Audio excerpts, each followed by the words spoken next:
What's up, guys? I'm Rose, and I'm on a mission to live my greenest life possible.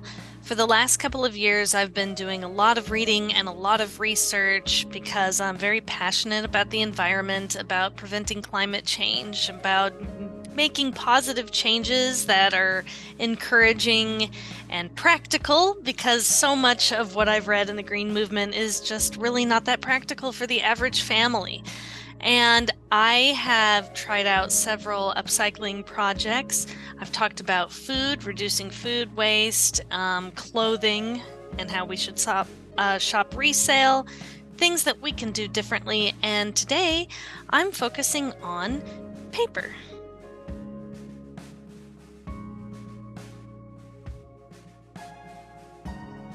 So I've been doing a lot of reading about paper and how to reduce our paper waste, and this is some of what I've learned. This is my great big huge stack of paper that I need to go through. And I was actually very surprised to find out that about 70% of the paper in the United States gets recycled. I thought that's actually pretty good. I was impressed. I guess I have such a pessimistic view of recycling in this country that I just assumed the number would be much lower.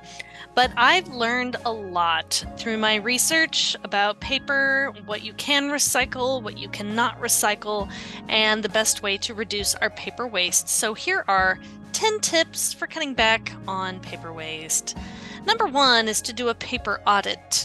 That means go through, see where you're using the most paper, get some ideas about how you can cut back on the paper waste. Cutting back is one of the best things that you can do. And so these are some of the tips for making that happen.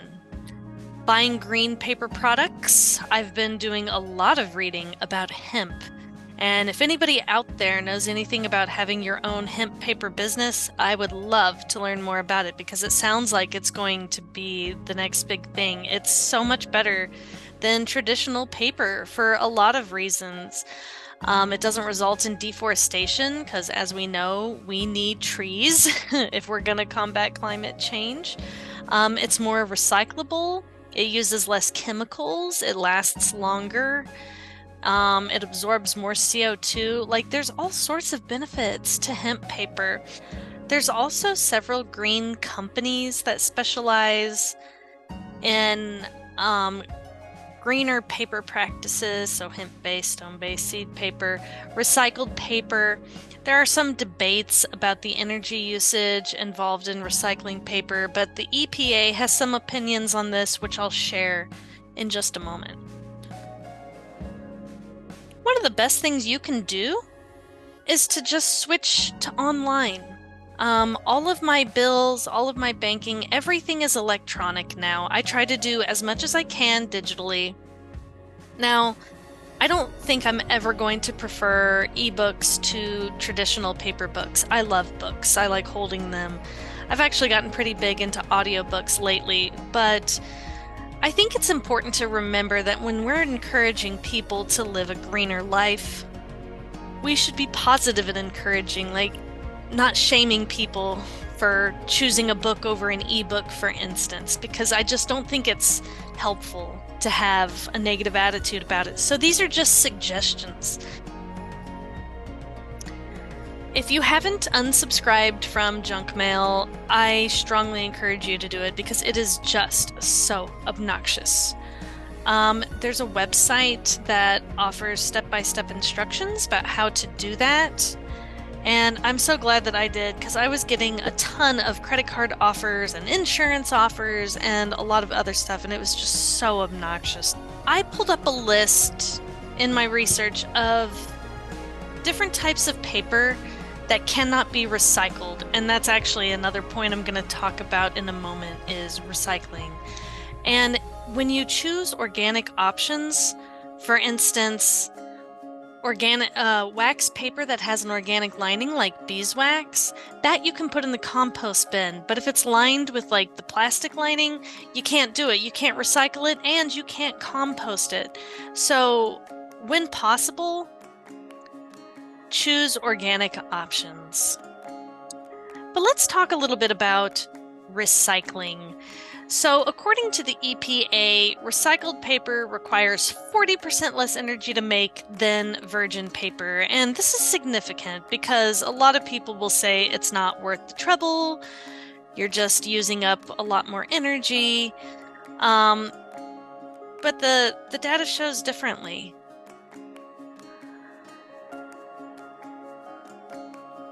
Now, what can you recycle? I was surprised to find out you can recycle magazines. I thought that because of the like kind of plasticky lining that they weren't recyclable, but it's called glossy paper. It's different. You can totally recycle it. Now, different recycling centers have different rules, so you have to check into it, maybe call the recycling center that does your trash in your local area because some people take things and others don't. But apparently, newspapers, magazines, mail, just make sure your personal information is not on the mail. Paper bags, greeting cards, phone books. Most types of cardboard products are totally recyclable, unless they have food on them. Now, which items are not recyclable? And what do we do with these? So there are alternative uses for these. So if it can't be recycled, maybe you can repurpose it. So let me show you some of what you can do. Napkins, tissues, paper towels, these items can go in the compost bin. So if they can break down over time, they can be composted. Just make sure that it's got food scraps and not harmful chemicals. You don't want harmful chemicals in your compost bin. Unfortunately, receipts cannot be recycled because they're printed on thermal paper. I tend to just burn them. And I also did a little bit of reading about that, and I would love to get your opinion about it.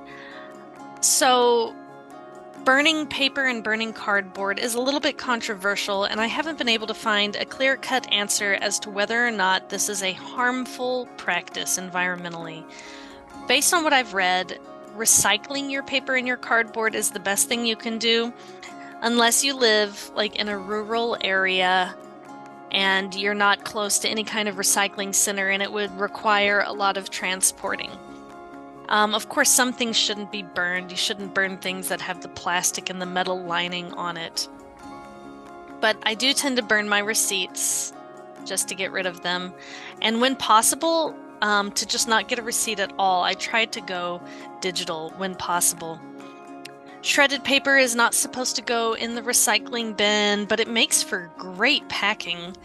And then like sticky notes, things with residue, with plastic or aluminum lining, don't use these when possible, because unfortunately they cannot be recycled. And then finally, anything with food on it. So like pizza boxes, these are a lot of fun to burn in my opinion, because the inside is just coated in grease and it goes up in flames so easily. So cutting back and reducing the amount of paper that you use by going electronic, getting digital receipts is one of the best things you can do, because then you don't have to worry about recycling at all. Reusing paper, for instance, do you use both sides of the paper? Or if you have to print something, do you print it on both sides? And repurposing. So this is what I want to do the most. I'm very interested in upcycling. I want to find solutions for items that cannot be recycled. Finally, spread the word. Encourage your friends, encourage your family. If your workplace doesn't have a recycling bin and doesn't recycle paper, maybe consider talking to the boss and see if you can have one put in the office. I'm going to keep trying to cut back on my paper use, and I would love to hear any of your thoughts. Thanks for watching, and I can't wait to see you for more upcycling projects and green living tips. Bye-bye.